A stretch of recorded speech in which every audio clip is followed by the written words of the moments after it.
Stock మార్కెట్లో luck పనిచేస్తుందా లేక స్కిల్ మాత్రమేనా? ఇలాంటి క్వశ్చన్స్ చాలా మందికి ఉంటాయి. ముంబైకి చెందిన ఒక వ్యక్తి స్టాక్ మార్కెట్లో లక్ ప్లస్ స్కిల్తో పెద్ద మొత్తం మీద ప్రాఫిట్స్ని రాబట్టాడు. ముంబైకి చెందిన ఆ ట్రేడర్ కథ ఇప్పుడు అందరినీ ఆశ్చర్యానికి గురిచేస్తుంది. ముంబైకి చెందిన గజానన్ అనే ట్రేడర్ గురించి ప్రస్తుతం సోషల్ మీడియాలో పెద్ద చర్చే జరుగుతుంది. కోటక్ సెక్యూరిటీస్ సంస్థ పొరపాటున అతని ట్రేడింగ్ అకౌంట్లో 40 కోట్ల మార్జిన్ను క్రెడిట్ చేసిందంట. అయితే ఆ డబ్బును ఉపయోగించి గజానన్ ట్రేడింగ్ చేశాడు. కేవలం 20 నిమిషాల్లోనే అతను 1.75 కోట్ల లాభం సంపాదించాడు. తర్వాత ఈ పొరపాటును గుర్తించిన కోటక్ సెక్యూరిటీస్ ఆ ప్రాఫిట్ని తిరిగి పొందాలి అని బాంబే హైకోర్టును ఆశ్రయించింది.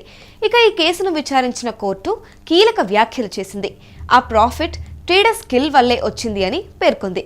ఇక తదుపరి విచారణ జరిగే ఫిబ్రవరి 4 వరకు ఆ ప్రాఫిట్ని ట్రేడర్స్ వద్దే ఉంచుకోవచ్చు అని మధ్యంతర తీర్పునైతే ఇచ్చేసింది.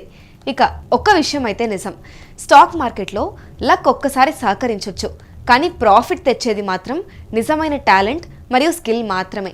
ఇక దీంతో పాటు ఎన్నో రిస్క్స్ కూడా ఉంటాయి. ఇక ఈ కేసు ఫైనల్ తీర్పు ఏం చెబుతుందో చూడాలి. కానీ ఇప్పటి వరకు మాత్రం గజానన్ కథ దేశవ్యాప్తంగా హాట్ టాపిక్ అయింది.